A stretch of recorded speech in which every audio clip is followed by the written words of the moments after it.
Centralna obaveštajna agencija postala je poznata po svom akronimu CIA.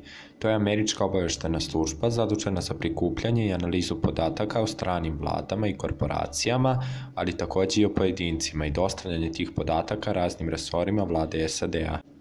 Sekundarnu ulogu predstavljaju propagandne aktivnosti, aktivnosti u odnosima sa javnošću, objavljivanje javnih i tajnih podataka, tačnih i lažnih kontrašpijunaža i uticaj na druge da deluju interesima vlade SAD-a.